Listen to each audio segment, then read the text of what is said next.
Okay, welcome back students. Today in this video we are discuss about the new topic that is the habitat, microhabitat and ecological niche.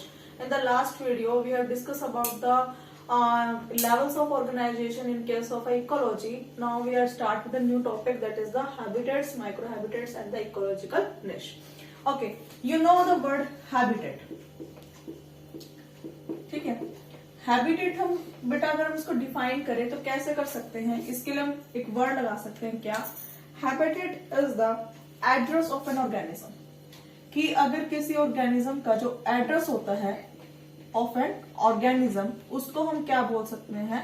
Habitat बोल सकते हैं। ठीक है, अगर मैं इन तीनों टर्म को एक बेसिक से एग्जांपल से आपको एक्सप्लेन करूं तो हम ऐसे कर सकते हैं, लाइक मैं बोलती हूँ कि एक अगर कोई पर्सन है, ठीक है, वो दिल्ली में रहते हैं, ठीक है, उसके बाद मैंने बोला कि कोई पर्सन है वो कहाँ रहता है? दिल्ली में रहता है, ठीक है, उसके बाद मैंने बोला कि वो दिल्ली में कहाँ पे रहता है? करोल बाग में रहता है, ठीक है, और उसके बाद मैं बोलती हूँ कि वो करोल बाग में जिसका हाउस नंबर है वो क्या है? 12/24, ठीक है, ये मैंने एक एग्जाम्पल कोड किया। तो इसमें हम इन तीनों कैटेगरी को कैसे काउंट कर सकते हैं कि जो दिल्ली है वो क्या होता है? पूरा का पूरा हैबिटेट है, ठीक है, किसी भी इंडिविजुअल का XYZ हम किसी भी पर्सन की अगर हम बात करते हैं तो जो दिल्ली है बेटा वो क्या है? हैबिटेट, एक जो बड़ा हैबिटेट जिसके अंदर क्या है? कोई भी ऑर्गेनिज्म रहता है, ठीक है। फिर उसके बाद मैंने उसकी एक लोकेशन को क्या किया? स्पेसिफिक किया, मैंने बोला करोल बाग, ठीक है, तो मैंने क्या बताया कि जो करोल बाग है एक स्पेसिफिक दिल्ली के अंदर एक सब डिवीजन कर दी मैंने, ठीक है। तो मैं यहाँ पे एक चीज और बोल सकती हूँ कि जो माइक्रो हैबिटेट है वो क्या है? सब डिवीजन है किसका? हैबिटेट का, ठीक है। तो जो करोल बाग हो गया वो क्या हो गया? माइक्रो हैबिटेट, ठीक है। अब मैंने बोला कि जो वो पर्सन है वो करोल बाग के उसका जो हाउस नंबर है वो क्या है? 12/24 या 12/24, ठीक है। तो वो जो हाउस नंबर है बेटा वो क्या है कि जिस हाउस में वो रहता है, ठीक है, उसमें वो क्या करता है? खाता है, पीता है, काम करता है, इंटरेक्ट करता है, जो ईच एंड एवरीथिंग उसकी जो डेली लाइफ एक्टिविटीज है वो किसके अंदर करता है? अपने हाउस के अंदर करता है, ठीक है। तो मैं यहाँ पे बोल सकती हूँ कि जो उसका प्रोफेशन जो जुड़ा है, जो उसकी डेली बेस एक्टिविटीज जो जुड़ी हैं वो किसके अंदर जुड़ी हुई है? 12/24 के अंदर, ठीक है। तो मैं इसको हम क्या बोल सकती हूँ कि क्या है? प्रोफेशन है किसका? ऑर्गेनिज्म का, प्रोफेशन ऑफ एन ऑर्गेनिज्म, ठीक है, ऑफ एन ऑर्गेनिज्म, ठीक है। तो ये जो प्रोफेशन है इसको हम क्या बोलते हैं? इकोलॉजिकल निश, ठीक है। आई थिंक आपको थोड़ा समझ में आया होगा कि क्या चीज है कि जो हैबिटेट है, माइक्रो हैबिटेट और इकोलॉजिकल जो निश है, ठीक है बेटा, ये क्या है? एक दूसरे की सब डिवीजन है। जो हैबिटेट होता है वो थोड़ा लार्ज होता है, अगर उसको हम सब डिवाइड करें तो माइक्रो हैबिटेट बनता है, फिर उसको हम सब डिवाइड करें अगर हम पर्टिकुलर लोकेशन की बात करें तो वो किसके अंदर आता है? इकोलॉजिकल निश के अंदर आता है, ठीक है। अगर हम किसी का हम बोले कि अगर हैबिटेट एड्रेस है तो जो प्रोफेशन उसका इंडिविजुअल का वो है वो क्या है? इकोलॉजिकल निश है, ठीक है। अब इनको हम वन बाय वन क्या करते हैं? डिस्कस करते हैं डिटेल से। फर्स्ट हम किसको डिस्कस करते हैं बेटा? हैबिटेट को डिस्कस करते हैं।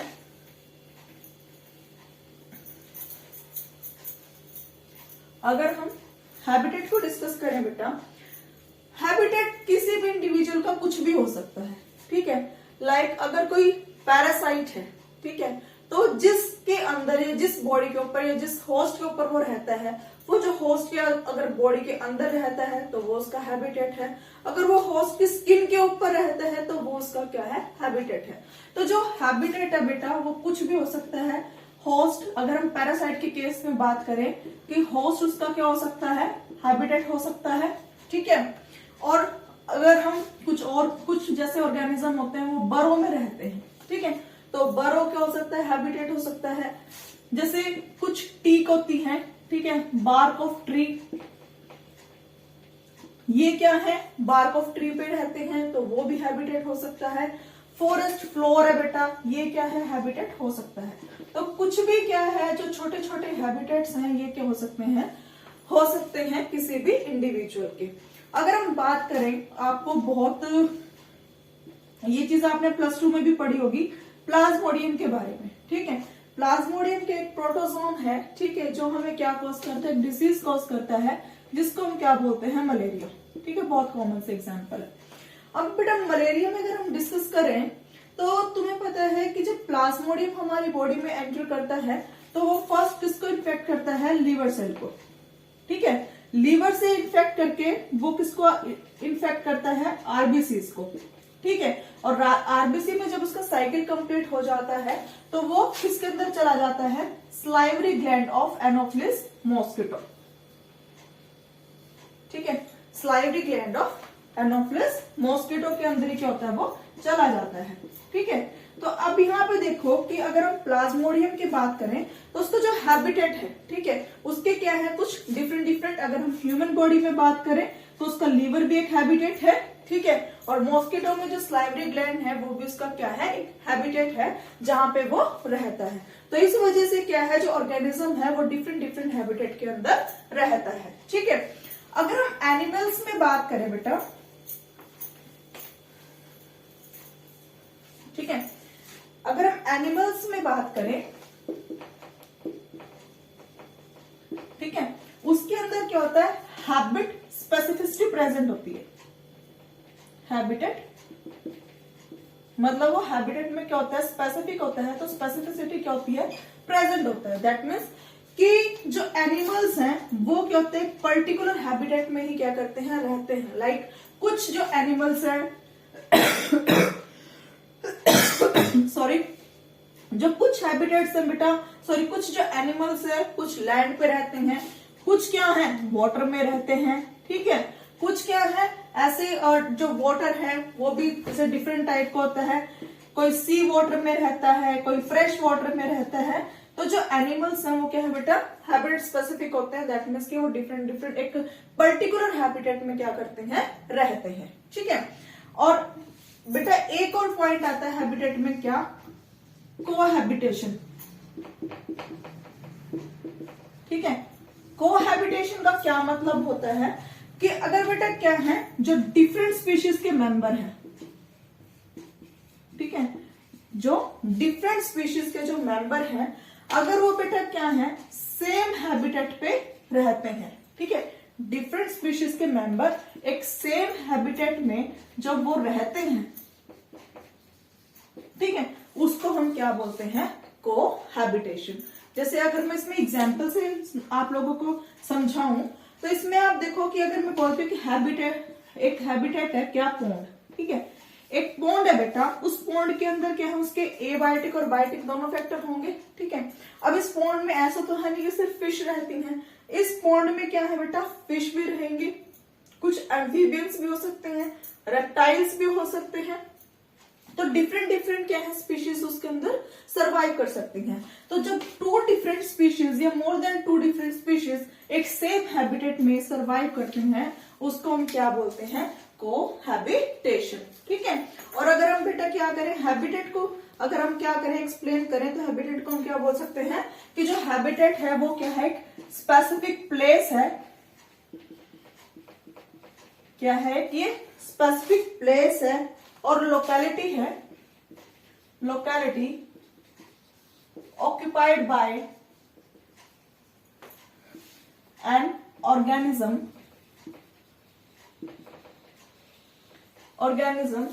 that form interaction with the environmental factors, ठीक है, related to that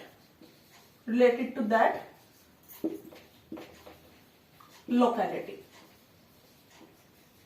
ठीक है। अब इसमें मैंने क्या लिखा इसकी डेफिनेशन में बेटा, क्या कि जो हैबिटेट होता है वो क्या होता है, एक स्पेसिफिक प्लेस होता है या लोकेलिटी होती है, एक जगह होती है किसकी, कहां पे, जहां पे क्या होता है, किसकी, एक ऑर्गेनिज्म की, जहां पे वो क्या करता है, इंटरेक्शन फॉर्म करता है किसके साथ, एनवायरमेंटल फैक्टर के साथ, क्योंकि किसी भी ऑर्गेनिज्म के सर्वाइवल के लिए एनवायरमेंटल फैक्टर से इंटरेक्शन करना क्या है, बहुत जरूरी है, ठीक है, उस लोकेलिटी की। तो दिस इज द हैबिटेट, ठीक है। अब हम डिस्कस करते हैं बेटा क्या, माइक्रो हैबिटेट, ठीक है।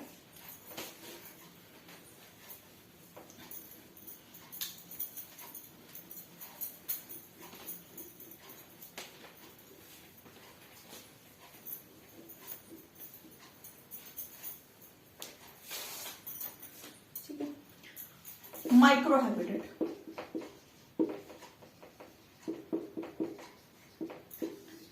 ठीक है। इस चैप्टर का जब हमने स्टार्ट किया तो मैंने तभी बताया था क्या, कि जो माइक्रो हैबिटेट है वो क्या होता है बेटा, सब डिवीजन होता है किसका, हैबिटेट का, सब डिवीजन ऑफ हैबिटेट, ठीक है। तो अगर ये सब डिवीजन है, दैट मीन्स कि अगर ये एक हैबिटेट है बेटा, ठीक है, हमने इसकी क्या कर दी, ऐसे सब डिवीजन कर दी, तो यहाँ पे क्या है कि हर जो प्लेस है, ठीक है, डिफरेंट डिफरेंट प्लेस का क्या बन गई, कैटेगरी बन गई, तो हर प्लेस का जो क्लाइमेटिक कंडीशंस भी क्या होंगी, अलग होंगी। तो जो माइक्रो हैबिटेट है बेटा, वो क्या क्रिएट करता है, micro climatic condition, micro climatic condition, ठीक है। अगर हैबिटेट की जो क्लाइमेटिक कंडीशन क्या होंगी, डिफरेंट होंगी, तो वहां पे क्या है, जो डिफरेंट ऑर्गेनिज्म है वो क्या करेगा, सरवाइव करेगा, ठीक है। वहां पे क्या है, डिफरेंट ऑर्गेनिज्म क्या करेगा, सरवाइव करेगा। अगर हम बेटा क्या करते हैं, किसी भी हैबिटेट की स्ट्रेटिफिकेशन करते हैं, स्ट्रेटिफिकेशन का मतलब क्या होता है, वर्टिकल डिस्ट्रीब्यूशन, वर्टिकल डिस्ट्रीब्यूशन अगर हम करें, अगर लेट्स सपोज कि मैं स्ट्रेटिफिकेशन किसकी करती हूँ, एक ट्री की करती हूँ, ठीक है। लेट्स सपोज कि मैं यहाँ पे ट्री ड्रॉ करती हूँ, ठीक है, ये ट्री बनाया बेटा मैंने,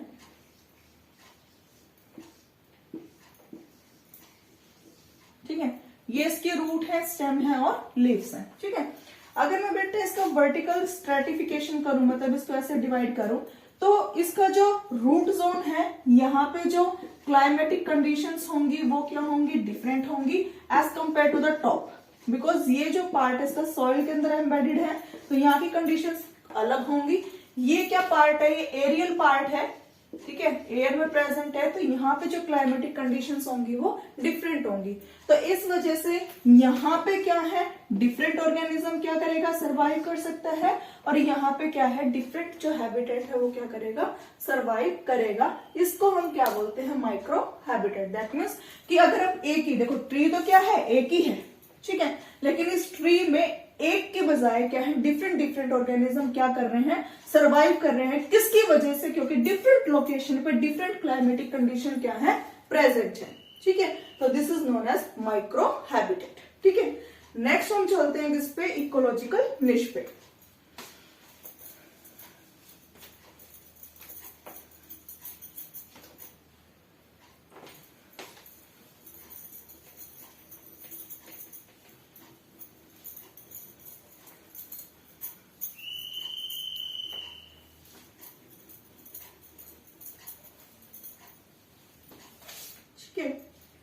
इकोलॉजिकल निश,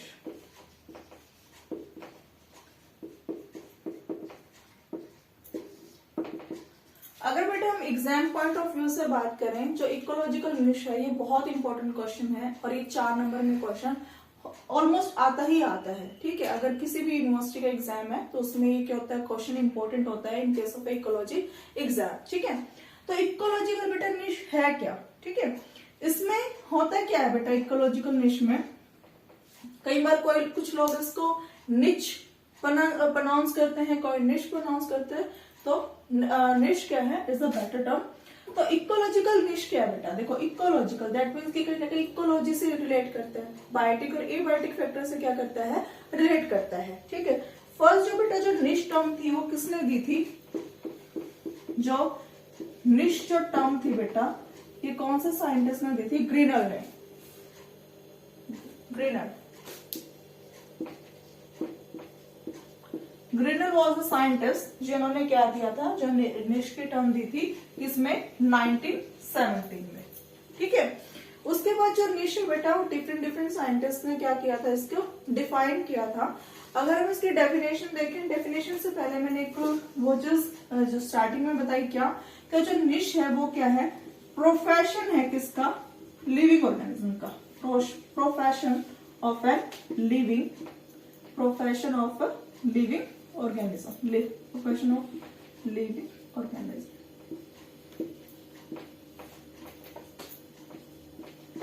लिविंग ऑर्गेनिज्म। ठीक है, अब देख जो निश है बेटा उसको हम कैसे डिफाइन कर सकते हैं कि जो निश है वो क्या है, निश क्या है, एक refer to the ecological niche is referred to as animals place, referred to as a animal place in the biotic environment। ठीक है, मैंने क्या कहा कि जो निश है वो क्या है, एक एनिमल का प्लेस है, कि एनिमल जहां पे रहता है, एनिमल की क्या है, जगह है, किसके अंदर, बायोटिक एनवायरनमेंट के अंदर। क्यों, क्योंकि हम लिविंग ऑर्गेनिज्म से डील कर रहे हैं, तो इस वजह से मैंने वर्ड क्या लगाया, बायोटिक एनवायरनमेंट। एंड आगे लिखोगे and its relation to it's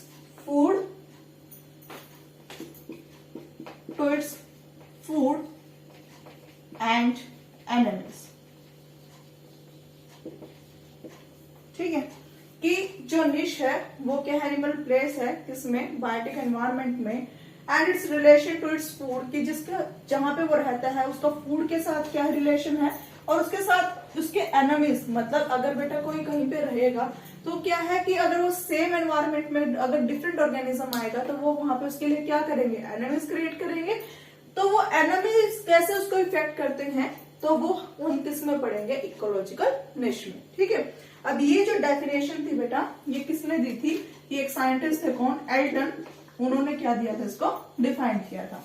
अब हम एक और साइंटिस्ट के बारे में पढ़ते हैं जिनकी जो डेफिनेशन थी ज्यादा एक्सेप्ट हुई थी, किसकी, हचिंसन की।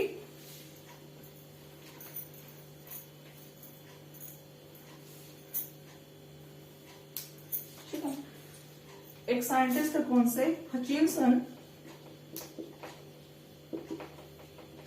ठीक है, उन्होंने निश को कैसे डिफाइन किया था कि जो निश है वो क्या है, मल्टी डायमेंशनल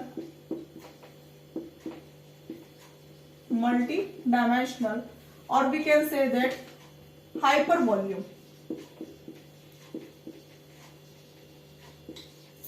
ठीक है, क्या है, स्पेस है, space within which environment permits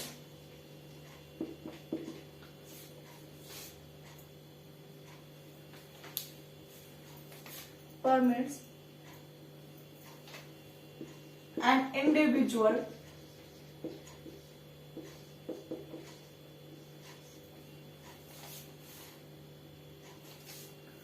or a species to survive indefinitely। ठीक है, ये क्या है बेटा, एक डेफिनेशन है जिससे ज्यादा मीनिंग क्लियर होता है, किसके लिए, निश के लिए। क्या कि जो हचिंसन है वो क्या है, एक मल्टी डायमेंशनल। ठीक है, मल्टी डायमेंशनल मतलब 3D 4D क्या है, ऐसे हम लोग क्या है 3D एनवायरमेंट में रहते हैं, ऐसे क्या है कि जो ऑर्गेनिज्म है वो भी क्या है, मल्टी डायमेंशनल एनवायरमेंट में रहता है। हाइपर वॉल्यूम, कि हम जैसे वॉल्यूम होता है कि उसका जिसके अंदर वो क्या है, सर्वाइव करे। स्पेस है within which environment permit, कहता है कि उस स्पेस के अंदर जो एनवायरमेंट है। ठीक है, क्योंकि एनवायरमेंट बेटा क्या है, एक ग्रेट रोल प्ले करती है किसके, सर्वाइवल ऑफ ऑर्गेनिज्म के लिए। क्यों, क्योंकि अगर कोई भी ऑर्गेनिज्म बेटा रहता है, ठीक है, उस ऑर्गेनिज्म को जो बायोटिक और जो एबायोटिक फैक्टर हैं वो क्या करते हैं, जो एबायोटिक फैक्टर है बेटा वो क्या है, बहुत ज्यादा उसके सर्वाइवल रेट को क्या करते हैं, इफेक्ट करते हैं। बायोटिक में कैसे है कि अगर कोई उसका प्रे या प्रीडेटर कोई अगर प्रेजेंट है या कॉम्पिटिटर प्रेजेंट है तो वो क्या करेगा, उसके सर्वाइवल रेट को क्या करेगा, अफेक्ट करेगा। और साथ में एबायोटिक फैक्टर, अगर उसको क्या है पर्टिकुलर अमाउंट में फूड न्यूट्रिशन अगर नहीं मिलता तो वो भी क्या है, जो ऑर्गेनिज्म है उसके सर्वाइवल रेट को क्या करता है, इफेक्ट करता है। ठीक है, तो यहाँ पे मैंने बोला कि स्पेस है within which environment permits an individual to survive indefinitely. ठीक है, कि जिसमें क्या है कि जो एनवायरमेंट है वो इस इंडिविजुअल को या ऑर्गेनिज्म को क्या करती है, परमिशन देती है कि वो क्या कर सके, ग्रो कर सके। लेकिन उसके लिए एनवायरमेंटल फैक्टर का स्टेबल होना क्या है, बहुत जरूरी है। ठीक है, अब जो निश है बेटा इसको हम 3 कैटेगरी में कैटेगराइज कर सकते हैं। ठीक है, वो कौन कौन सी है?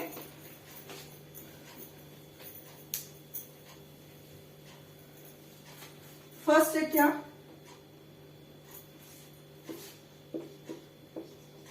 स्पेशल निश, या हम बोल सकते हैं इसको क्या, हैबिटेट निश।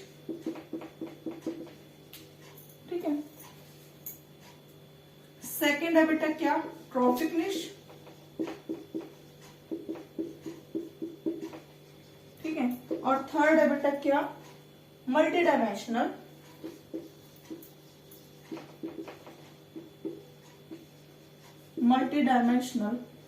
or we can say that hyper volume niche।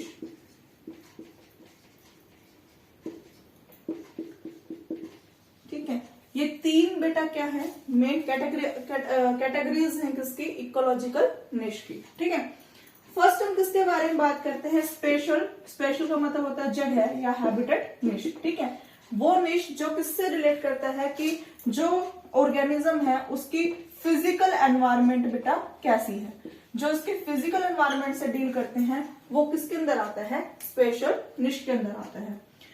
अब सेकंड है क्या, ट्रॉफिक निश। ठीक है, ट्रॉफिक जहां पे भी वर्ड आता है, यू अल्टीमेटली नो दैट कि trophy is word related with the nutrition.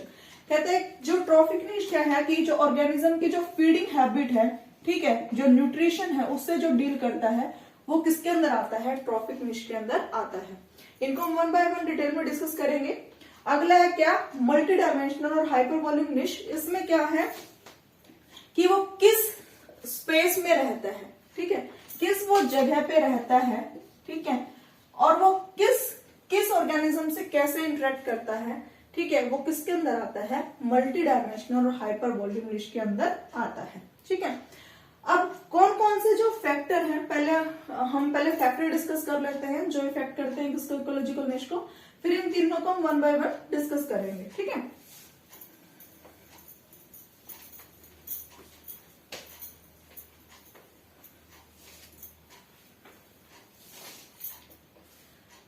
First factor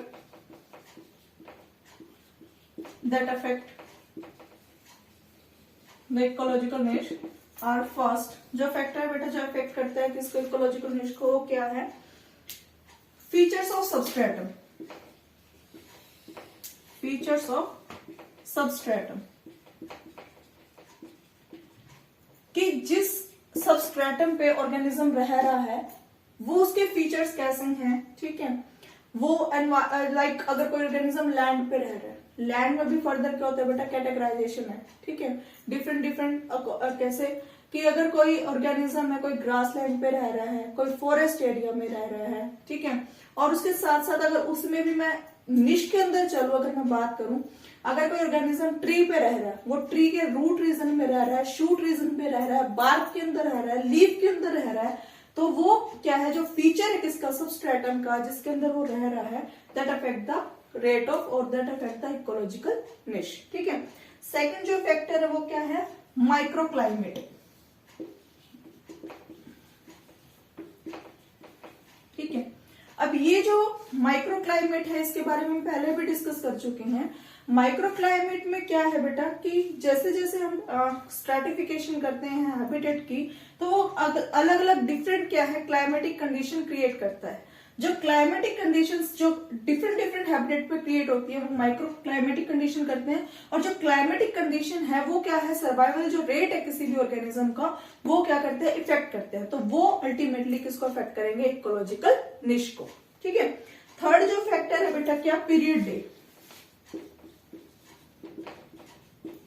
ठीक है, डे है या नाइट। ठीक है, अब कोई अगर हैबिटेट है उसमें डे टाइम पे कोई डिफरेंट इंडिविजुअल भी रह सकता है और नाइट टाइम पे क्या है, कोई डिफरेंट इंडिविजुअल भी रह सकता है। ठीक है, तो जो पीरियड डे है उसकी जो ड्यूरेशन है वो क्या है, उसको अफेक्ट करती है। ठीक है, उसके बाद क्या है कि किस तरह का वो फूड खाते हैं, जो फूड काइंड है।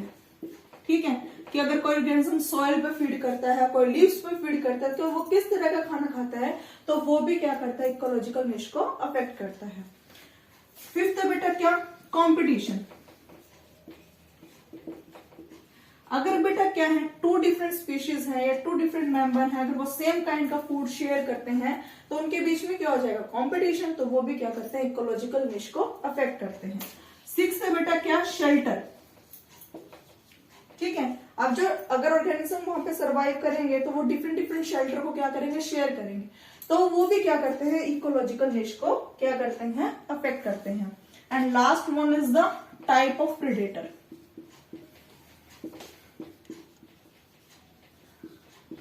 ठीक है, अब जहां पे जो ऑर्गेनिज्म है वो रह रहा है उसका प्रेडेटर कौन है, कैसा है, कि क्या कितना उसका जो रेट है, सर्वाइवल रेट है वो कैसा है। क्योंकि जो प्रेडेटर होता है बेटा वो क्या करता है, प्रे के ऊपर अटैक करता है।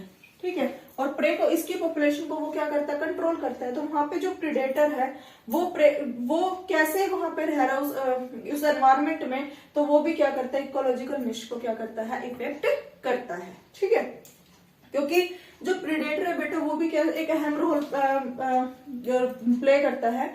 क्योंकि जो प्रेडेटर होता है वो क्या करेगा, अगर वहां पे कोई ऑर्गेनिज्म रह रहा है, लेट्स सपोज कि अगर मैं एक ट्री की बात करती हूँ, एक ट्री के ऊपर क्या है, यहाँ पे लेट्स सपोज कि यहाँ पे क्या है कुछ सॉरी रूट्स में हम बात करें, यहाँ पे क्या है, कोई मिलीपीड्स जैसे रहते हैं। ठीक है, अब अगर यहाँ पे मिलीपीड्स रह रहे हैं और अगर यहीं पे इसके ट्री के जो टॉप पे अगर कोई प्रेडेटर इसका मिलीपीड्स का रहता है,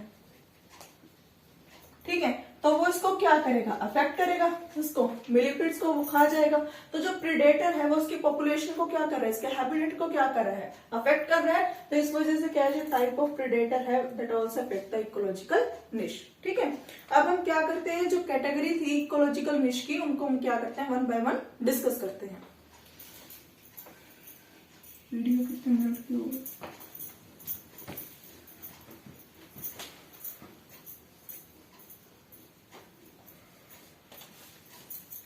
अब हम कैटेगराइज करते हैं क्या, इकोलॉजिकल निश।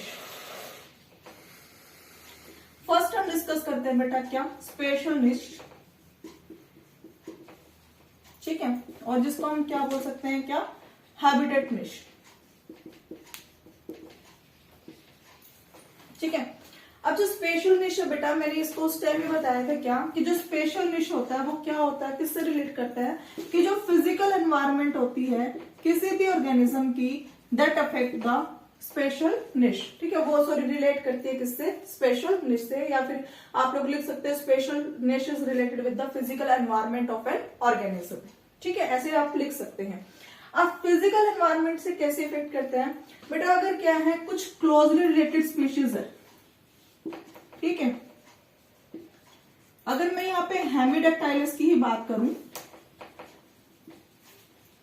ठीक है, हेमिडेक्टाइलस किसको बोलते हैं बेटा, हेमिडेक्टाइलस साइंटिफिक नेम ऑफ लिजार्ड। ठीक है, ये जीनस है किसका, लिजार्ड का। इसके बेटा क्या होती है, तीन डिफरेंट स्पीशीज अगर हम बात करें, ब्रूकी होती है, दो।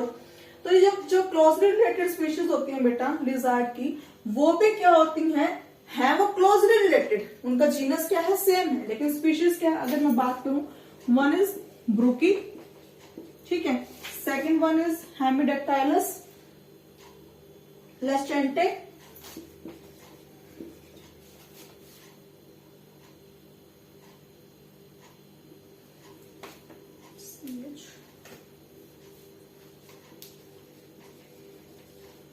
और एक और है क्या, हेमिडेक्टाइलस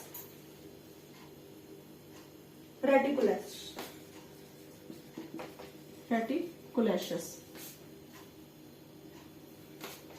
ठीक है, ये बेटा क्या है, हेमिडेक्टाइलस की, ठीक है, मतलब लिजार्ड की 3 क्या है स्पीशीज है बेटा। अब देखो ये तीनों क्या है, क्लोज रिलेटेड है, लेकिन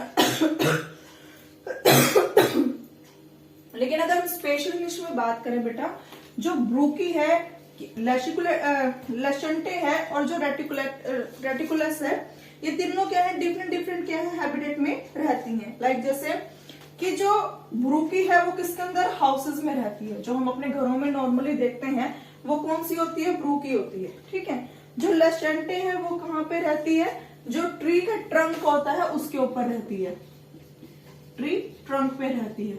ठीक है, और जो रेटिकुलेशस है वो कहाँ पे रहती है, रॉक पाइल्स में, जो पत्थर की चट्टान होती है उनमें रहती है। ठीक है, अब देखो जीनस से स्पीशीज डिफरेंट, ठीक है, लेकिन हर एक का जो हैबिटेट है वो क्या है, डिफरेंट है। एक हाउस में, एक ट्री ट्रंक में, एक रॉक पाइल्स में। क्लोजली रिलेटेड होने के बाद भी अगर वो डिफरेंट हैबिटेट में रहती हैं, डिफरेंट स्पेस ऑक्यूपाई करती हैं, वो किसके अंदर आती हैं, स्पेशल निश के अंदर आती हैं। ठीक है, तो ये किसके बारे में था, स्पेशल या हैबिटेट निश के बारे में। नेक्स्ट हम पढ़ते हैं क्या, ट्रॉफिक निश।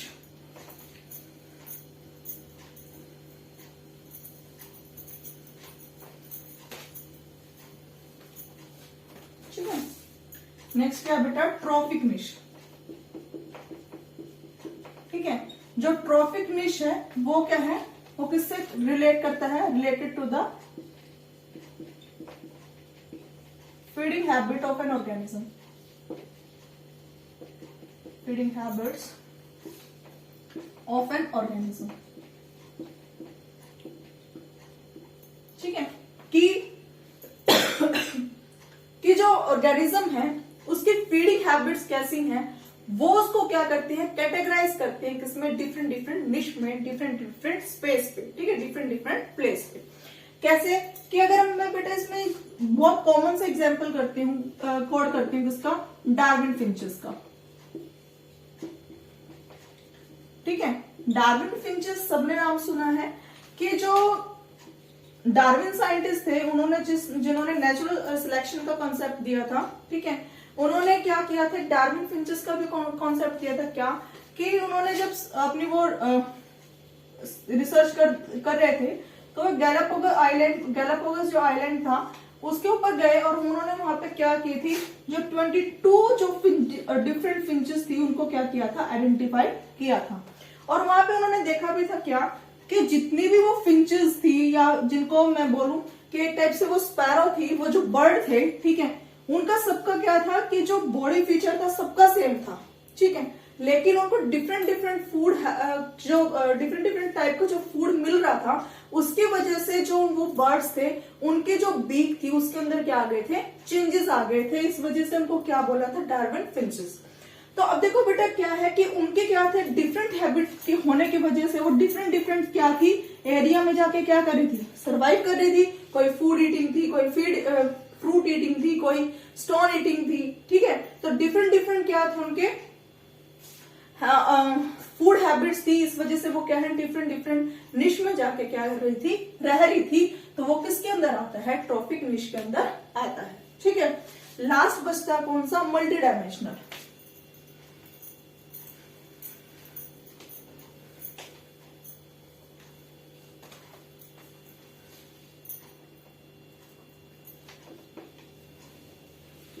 मल्टी डायमेंशनल और हाइपर वॉल्यूम।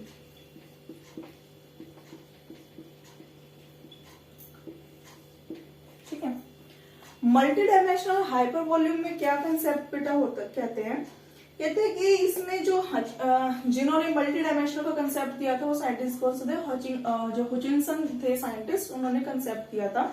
उन्होंने क्या कहा था कि अगर जो 2 स्पीशीज है, लेट्स सपोज एक स्पीशीज ये है और एक स्पीशीज ये है। ठीक है, एक स्पीशीज ए, एक स्पीशीज बी। ठीक है, वो कहते हैं, हचिंसन साइंटिस्ट कहते हैं, हचिंसन, ठीक है, वो कहते हैं कि अगर 2 डिफरेंट स्पीशीज है बेटा, ठीक है, अगर वो उनका जो इकोलॉजिकल निश है अगर वो ओवरलैप हो जाए, ठीक है, ये मैंने जो उनका इकोलॉजिकल निश है इसको मैंने क्या किया, ओवरलैप शो किया। ठीक है, कहता है कि जो टू स्पीशीज है बेटा, अगर उनका जो इकोलॉजिकल निश है या निच है, अगर वो क्या करे, ओवरलैप करे, ठीक है, तो वो क्या करते हैं, कहते हैं उनके बीच में क्या राइज हो जाएगा, कंपटीशन। ठीक है, ये बात कौन करते हैं, हचिंसन साइंटिस्ट ने बोली थी। ये जो किसके अंदर आता है, मल्टी डायमेंशनल हाइपर वॉल्यूम के अंदर आता है। ठीक है, कहता है कि अगर ए और बी टू स्पीशीज रही, उन्होंने अगर अपना इकोलॉजिकल मिशन का क्या करता, ओवरलैप करता है, तो उनके बीच में क्या हो जाएगा, कंपटीशन स्टार्ट हो जाएगा। और कंपटीशन जब स्टार्ट होगा तो वो क्या क्रिएट करेगा, नेचुरल सिलेक्शन। ठीक है, दैट मीन्स अगर ये दोनों स्पीशीज का बेटा हैबिटेट है, अगर ये ओवरलैप कर गया तो ये दोनों क्या करेंगे, अपने हैबिटेट के लिए कॉम्पीट करना स्टार्ट करेंगे। जब ये कॉम्पीट करना स्टार्ट करेंगी तो या तो क्या होगा कि एक यहीं पे एग्जिस्ट करेगी, जो स्ट्रॉन्ग वन वाली होगी वो क्या करेगी, एग्जिस्ट करेगी, और एक क्या कर जाएगी, एलिमिनेट कर जाएगी। ठीक है, और एक क्या हो सकता है, क्या कि अगर एक यहाँ पे सरवाइव करेगी तो दूसरी अपने अंदर क्या करेगी, चेंज लेके आएगी। ठीक है, दैट मीन्स कहीं ना कहीं क्या है कि जब कंपटीशन इनके बीच में अराइज होगा तो वो क्या क्रिएट करेगा, नेचुरल सिलेक्शन। दैट मीन्स कि क्या है कि जो दूसरी स्पीशीज है अगर उसको एग्जिस्ट करना नेचर में, तो वो अपने अंदर क्या करेगी, कुछ चेंजेस करेगी, अपने फूड हैबिट्स चेंज कर सकती है, अपना प्लेस चेंज कर सकती है। ठीक है, तो वो चेंज करेगी। तो जब वो चेंज होगी तो वो क्या क्रिएट करेगा, स्पेशिएशन। स्पेशिएशन क्या होता है बेटा, एक प्रोसेस होता है नई स्पीशीज के बनने का, उसको हम क्या बोलते हैं, स्पेशिएशन बोलते हैं। तो ये जो है वो क्या करती है, एक नई जो स्पीशीज है वो क्रिएट करेंगी। ऐसा कंसेप्ट किसने दिया था, हचिंसन ने दिया था। किसमें, मल्टी डायमेंशनल हाइपर वॉल्यूम में। ठीक है, तो इससे हमें क्या पता चलता है कि जो टू डिफरेंट स्पीशीज हैं वो सेम निश के अंदर सरवाइव नहीं कर सकती। अगर वो करेंगे तो उनके अंदर क्या होगा, कॉम्पिटिशन स्टार्ट हो जाएगा। ठीक है, तो इसमें क्या होता है बेटा, तो इससे हमें क्या पता चलता है कि हर एक जो स्पीशीज है उसके अंदर क्या होती है, इकोलॉजिकल निश की क्या होती है, सेग्रीगेशन, मतलब सेपरेशन होती है। ठीक है, तो ये कंसेप्ट किसने दिया था, हचिंसन ने। ठीक है, अब हम पढ़ते हैं क्या, सिग्निफिकेंस ऑफ इकोलॉजिकल निश। कितने मिनट की हो गई,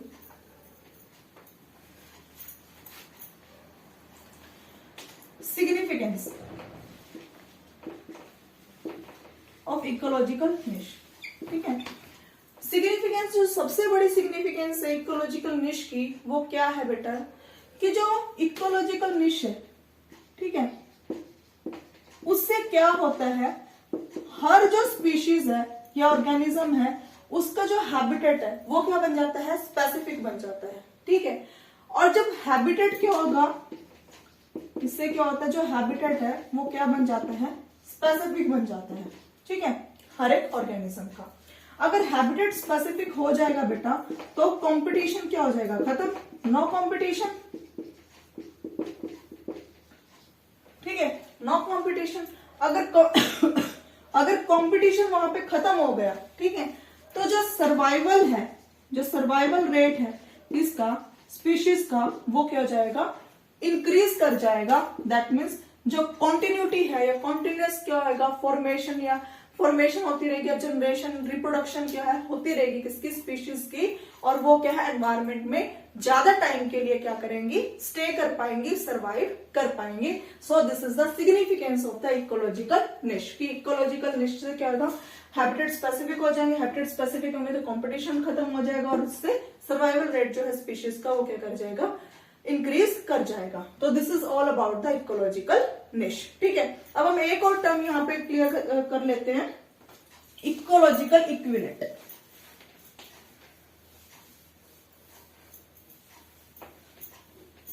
छोटी सी टर्म है ये,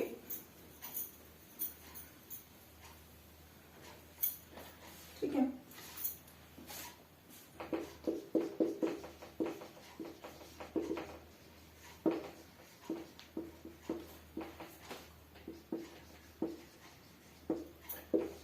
देखो इसके नाम में ही से ही हमें थोड़ा क्लियर होता है क्या, इक्वलॉजिकल इक्विवेलेंट। दैट मीन्स कि जो क्या है एक दूसरे के क्या हो बराबर, ठीक है। तो इक्वलॉजिकल इक्विवेलेंट को अगर मैं बेटा पहले डिफाइन करूं, इसके डेफिनेशन क्या है, different organism occupying the same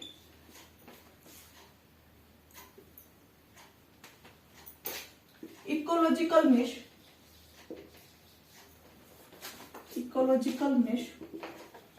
in different geographical region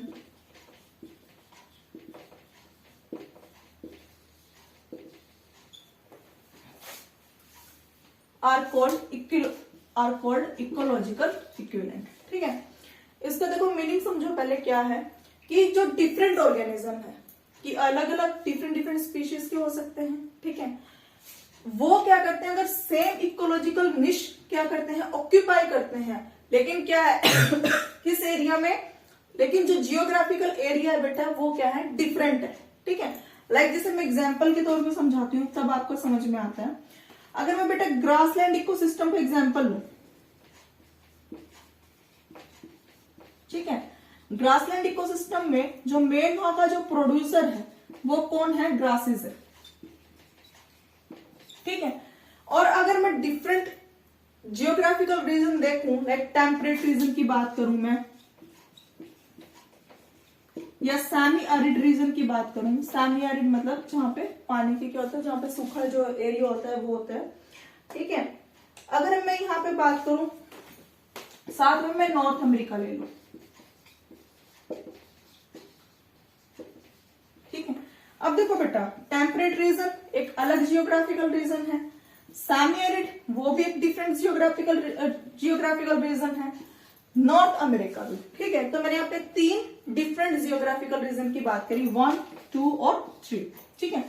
अब मैंने बात किसकी करी, यहाँ पे ग्रासेस की, ठीक है। तो ग्रासेस कहाँ है, यहाँ पे भी प्रेजेंट है, ठीक है, यहाँ पे भी प्रेजेंट है और यहाँ पे भी प्रेजेंट है, ठीक है। ग्रासेस क्या है, मेरी तीनों रीजन में प्रेजेंट है, लेकिन टेम्परेचर की डिफरेंट जियोग्राफिकल रीजन होने की वजह से यहाँ की जो क्लाइमेटिक कंडीशन है वो क्या होंगी, डिफरेंट होंगी, ठीक है। तो तीनों में क्या है, जो क्लाइमेटिक कंडीशन है वो क्या होंगी, डिफरेंट होगी। दैट मीन्स कि हर एरिया में जो ग्रास है उसकी जो स्पीशीज है वो क्या होगी, अलग होगी, ठीक है। लेकिन स्पीशीज अलग है, लेकिन वो काम किसका कर रही है, एज अ प्रोड्यूसर काम कर रही है। अब हमने यहाँ पे क्या बोला कि अगर डिफरेंट ऑर्गेनिज्म है, ठीक है, या अब ये ऑर्गेनिज्म क्या है, इनकी स्पीशीज डिफरेंट होगी तो डिफरेंट होगी, लेकिन अगर क्या है वो सेम इकोलॉजिकल निश, ठीक है। अगर ग्रासेस है तो वो ग्रासलैंड इकोसिस्टम ही फॉर्म करेंगी, दैट मींस सॉइल के सरफेस में ही रहेंगी, तो इकोलॉजिकल निश तो क्या होगा, तीनों का सेम हो गया, ठीक है। इकोलॉजिकल निश क्या है, तीनों का सेम, ठीक है, ऑक्यूपाई करती है क्या, सेम इकोलॉजिकल सेम क्या इकोलॉजिकल निश है, लेकिन क्या है, डिफरेंट क्या है, स्पीशीज है, डिफरेंट जियोग्राफिकल एरिया में, तो इनको हम क्या बोलते हैं, इकोलॉजिकल इक्विवेलेंट, ठीक है। कि डिफरेंट एरिया है, ठीक है, उसके अंदर जो ग्रास मैंने लिया उनकी सबकी स्पीशीज क्या है, अलग अलग, लेकिन वो सेम इकोलॉजिकल निश में रह रही है, ठीक है। इनका क्या है, सबका इकोलॉजिकल निश मतलब वो रह रही है सारी सॉइल के सरफेस पे, तो उनको हम क्या बोलते हैं, इकोलॉजिकल इक्विवेलेंट। मतलब ये तीनों जो ग्रासेस हैं, क्वालिटी 1, 2 और 3, ये तीनों क्या है, एक दूसरे के इक्विवेलेंट है, इक्वल के बराबर हैं, तो इस वजह से हमने क्या बोला, इक्विवेलेंट, ठीक है। तो इस जब ऐसे क्या है ऑर्गेनिज्म सर्वाइव करते हैं, रहते हैं, उनको हम क्या बोलते हैं, इकोलॉजिकल इक्विवेलेंट। ये क्वेश्चन बेटा 1 नंबर के लिए आपके लिए इंपॉर्टेंट हो सकता है, ठीक है। अगर किसी को डाउट है तो वो कमेंट सेक्शन में डाल सकता है, अगर कोई क्वेरी है या किसी और टॉपिक को समझना चाहते हैं तो please add comment in the section, ठीक है। नेक्स्ट वीडियो में हम पढ़ेंगे क्या, फैक्टर्स, नेक्स्ट वीडियो में हम पढ़ेंगे क्या, abiotic and biotic factor. Thank you.